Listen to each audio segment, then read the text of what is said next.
With my giant rocket, I'd be an astro jockey. Tess, that's enough, okay? Cut the singing and help me get our stuff together. The show is about to start. About to start, Theo? No way, not for another hour. Yes, way. Any minute now. And I still can't find my notes, so I'll know what today's show is about. I know what today's show is about, but believe me, we're not starting for... Everyone's already here, Theo. Uh-huh. Yeah, well then, a cheery hello and a hearty welcome to How and Why TV from Theo. Tess? And, of course, our very own Q-U-E-N-T-I-N, Quentin, the full stop. Today we're going to focus on one of the most exciting topics of humanity. That's right. Today we'll have action, adventure, and rockets, and astronauts, and countdowns. Well, actually, today's show is more about rocket engines, gravity, Okay, the to make it atmosphere, short, gas today's particles. show is about Earth, planets, and traveling in outer space.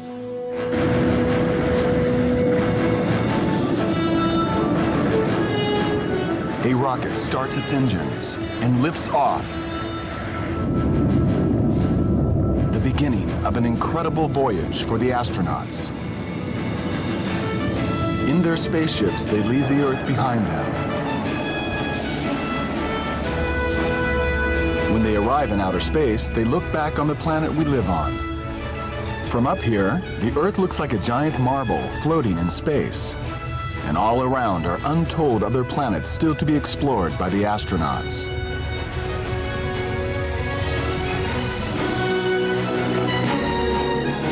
Each trip into outer space starts at a spaceport. These spaceships are known as space shuttles. It is on its way to the launch pad. In a few hours, it will bring the astronauts on board to a space station. For weeks, about 20,000 people have been preparing the voyage.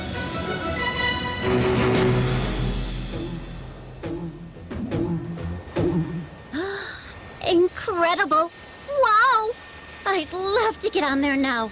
I'm sure that would be totally exciting. I wonder what your hairdo would look like from up there, Theo. Yeah, my hairdo, from up there. But not only my hairdo would look weird, Tess. From up there, you could see all kinds of exciting stuff. Gardens, swimming pools, oceans, snack bars, mountains, supermarkets, even whole continents. And... Quentin? Our home, the Earth. Because most of the Earth is covered in water and has a bluish gleam, it is known as the Blue Planet. There are many other planets around us. Some celestial bodies are so close to Earth that we can see them with the naked eye, like the Moon.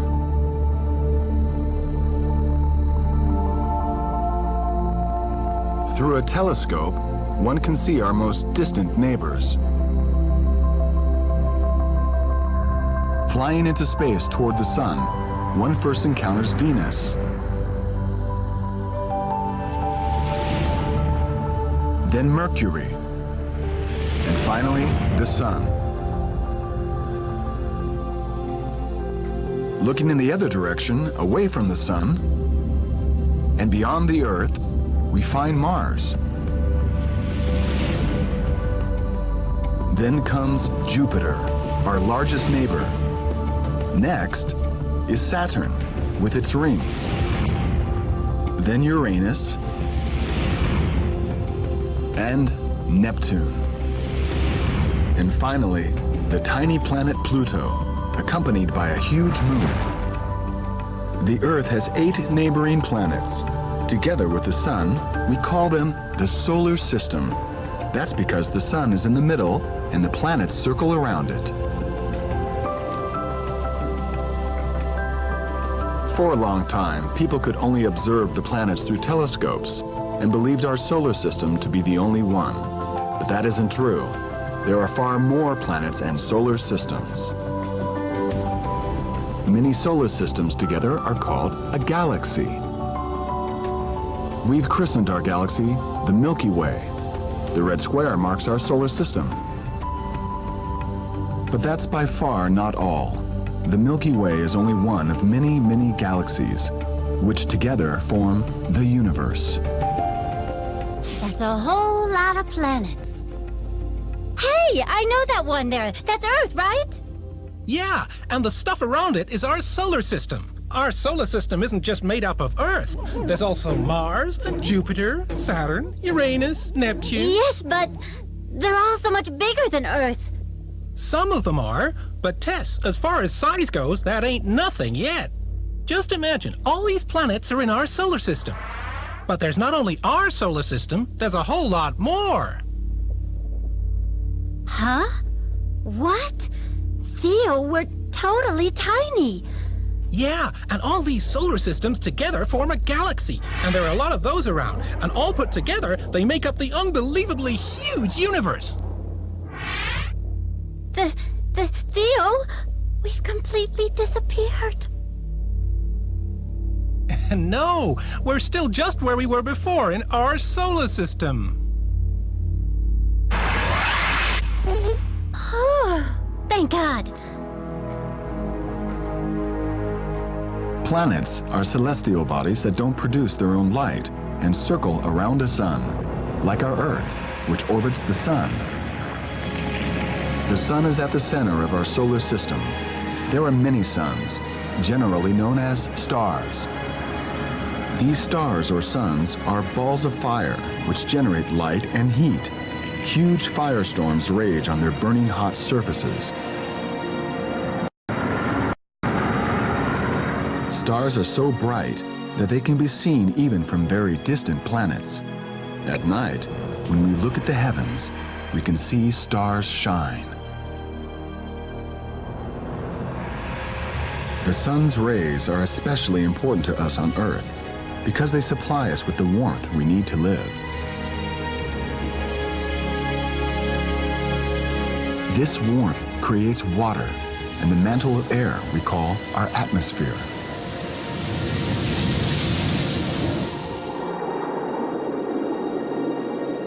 Without this mantle, plants, animals, and humans alike could not survive. No other planet we know of has these prerequisites for life. But Theo, what's all that good for? I mean, if everything down here is so great and we can't live anywhere else anyway because of the atmosphere and all, why would we want to travel to outer space? Well, Tess, we always want to know and understand everything, and so we explore as many things as we can. And maybe one day that'll help us find another planet on which we can live just as well, or even better than here. The spaceport. The space shuttle has been loaded with food supplies and a satellite. The voyage to the space station is about to begin. At mission control, everything is double-checked by the computers, so nothing goes wrong. As final inspections are made, the astronauts put on their spacesuits.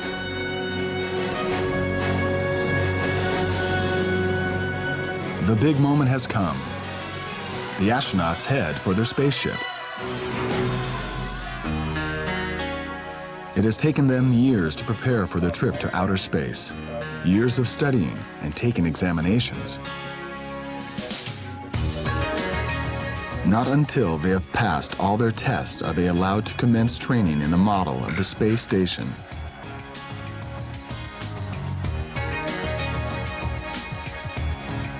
Finally, they have to learn to move in their 200-pound spacesuits. These suits will shield them from the heat and cold and supply them with oxygen when they leave their spaceship.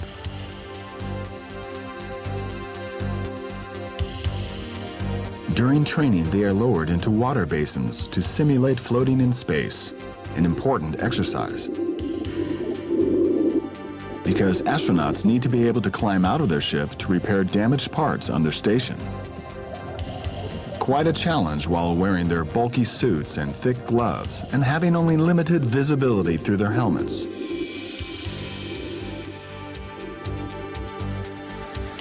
After successfully completing their training, the astronauts are ready to go. At the spaceport, suspense reaches its peak as the countdown begins. Start, 5, 4, 3.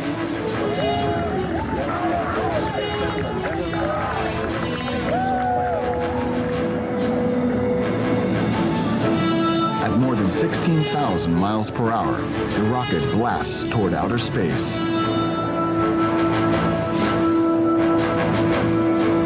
10 times faster than a jet fighter.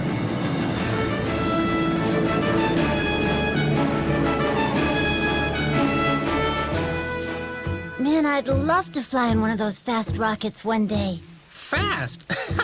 They aren't just fast, they're fantastically fast. As fast as they are, it would take you 10 minutes to fly from America to Europe.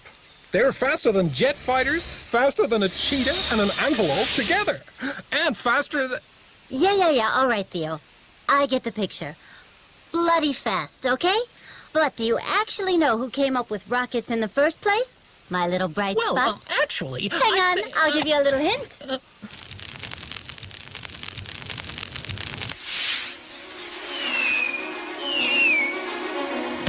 The first rockets were built in China more than 2,000 years ago. They were fireworks, like the ones we set off on New Year's Eve. It wasn't until the last century that scientists thought of flying into space with a rocket. In October of 1942, the first rocket reached outer space from Germany. From then on, ever larger rockets were built, but the bigger they got, the more often they crashed. They would tip over or just explode in the air. Luckily, there wasn't anyone on board.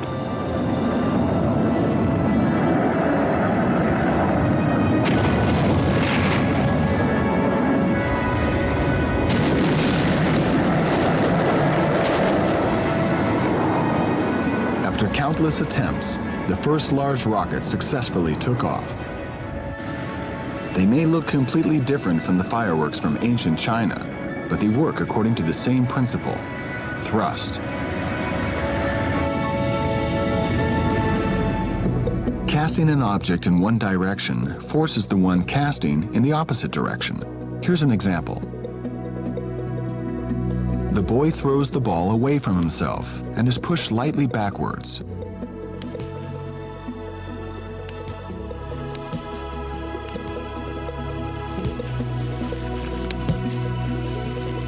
A rocket works the same way. It thrusts burning fuel out of the bottom and is propelled upwards. The rocket pushes away from the ground. In 1961, the first human flew to outer space in a rocket. It was the Russian Yuri Gagarin. For the first time, a human being left Earth, an important event.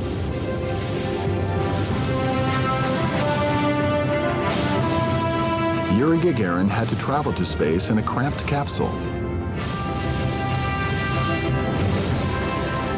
In those days, space capsules were simply dropped like a rock. Their fall was broken by parachutes shortly before impact.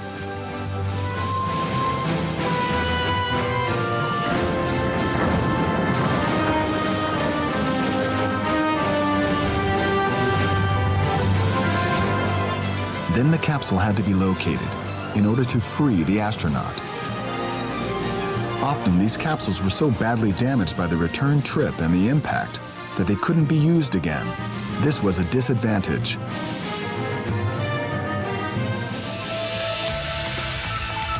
"20 years later, a new type of spacecraft changed all that: the space shuttle. It is sent to space on a rocket and returns to Earth like an airplane.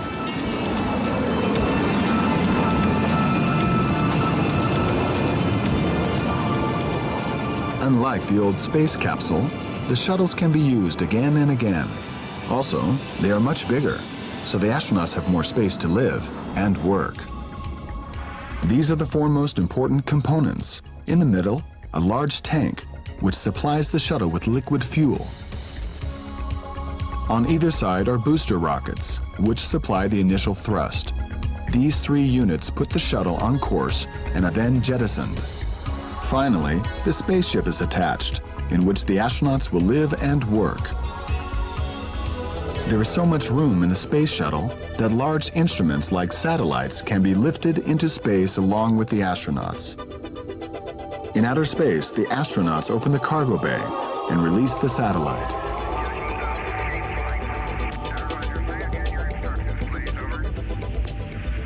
Satellites like this circle the Earth at more than 125 miles distance.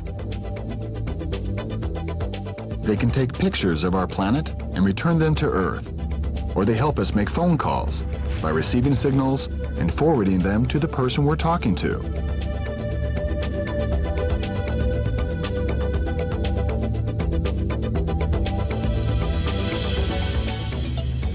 It makes no difference where that person is.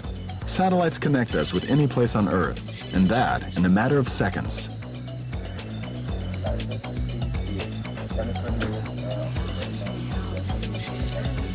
Satellites send signals to Earth, which we can receive in our television sets, making it possible to see programs from different countries. There are also satellites which explore our neighboring planets. These satellites are called probes. They travel through space, take pictures of other planets, and search for signs of life. After all, there might be life on planets other than Earth, too.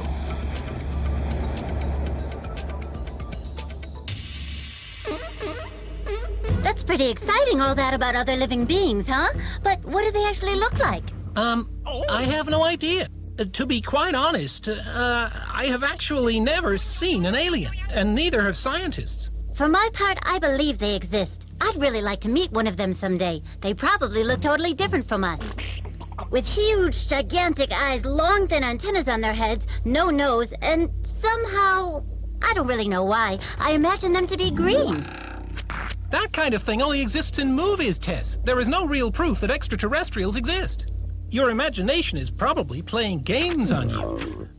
Where did Quentin go?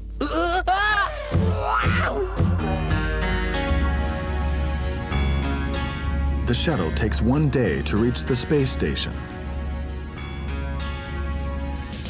The station is as big as a soccer field and has a kind of pier. This is where the shuttle has to dock, a tricky undertaking. The 2 hatches can only be opened if they are perfectly aligned. Then the astronauts can board and greet their colleagues who have been waiting for them in the space station.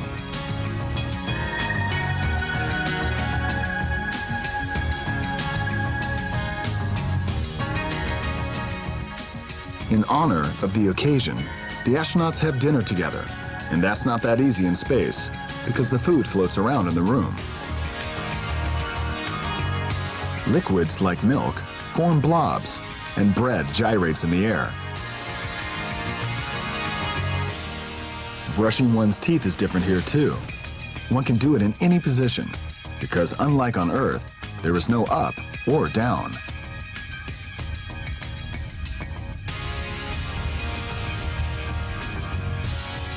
When the astronauts want to wash, they first have to catch drops of water with their washcloth. Naturally, there is also a bathroom on board the space station. But here one has to buckle up to go to the toilet. Otherwise, one might just drift off into space. Sleeping in space takes some getting used to as well. The astronauts don't lie on the floor. Instead, they sleep up against the walls. Their sleeping bags are fastened with straps, so they don't float around.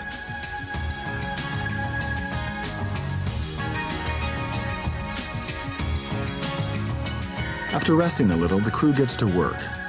A lot of experiments are carried out in space. The astronauts will experiment with medications or test new computer programs.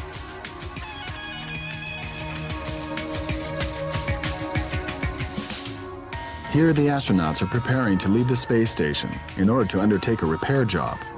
To do so, they have to don their spacesuits. These are the most expensive articles of clothing in the world and cost more than $10 million. Without their suits, the astronauts couldn't survive a spacewalk because there is no oxygen in outer space, and the temperatures are extreme. At minus 180 degrees, it can be colder than in any refrigerator. Then again, at 150-degree heat, it can be hotter than in any desert. The suit protects the astronauts from extreme temperatures and supplies them with the necessary air to breathe. All voyages to outer space and the astronauts' experiments have a common goal: to find out if humans can someday live on another planet.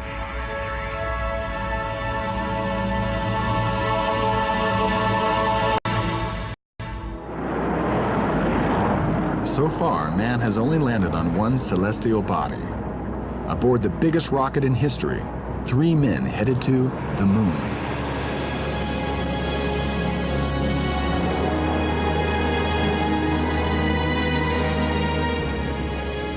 They arrived on the 21st of July, 1969. After 3 days' flight, the lunar module Eagle landed on the moon. We copy you on the ground. You got a bunch of guys about to turn blue. We're Houston, Tranquility Base here. The Eagle has landed. That's one. For the first time, man set foot on the moon. The astronauts explored the surface and determined that there was no life on the moon and that humans could not live there. It has a stunning beauty all its own. It's like much of the high desert. Perhaps it would be possible on one of the other planets, like Mars. Space probes have already scouted the surface of Mars. They sent pictures back to Earth, revealing a rocky, red landscape. Long ago, there were probably rivers and oceans on Mars, and in these waters, there may even have been life. To find out, humans would have to explore Mars. The trip there takes about 9 months. Astronauts would need a lot of supplies, water, and oxygen for such a long mission. They would also have to stay there for more than a year, so they would need building materials to set up an outpost.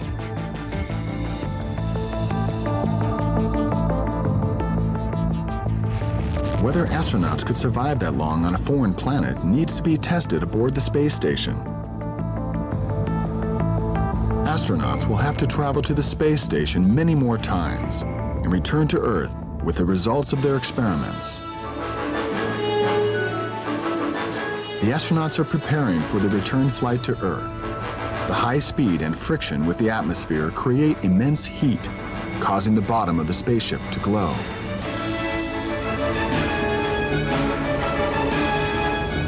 Re-entry into the atmosphere gives the spacecraft a good shaking. The ride gets smoother as the ship approaches land and slows down. Finally, the landing gear is let down, and the shuttle touches ground.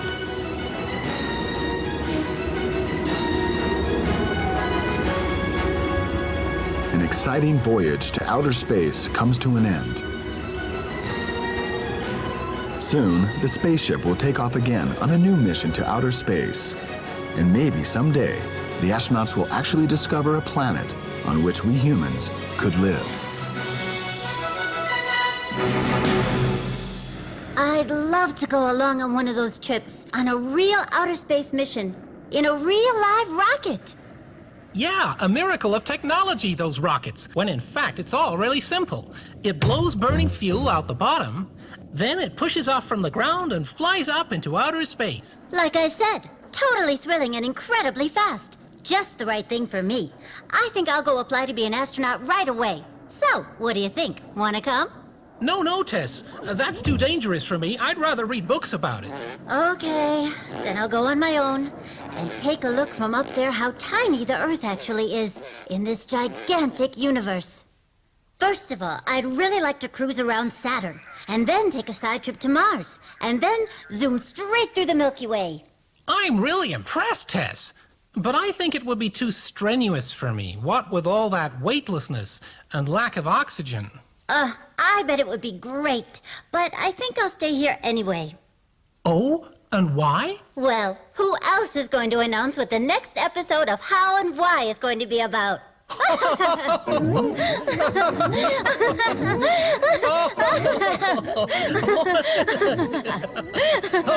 Oh, dear.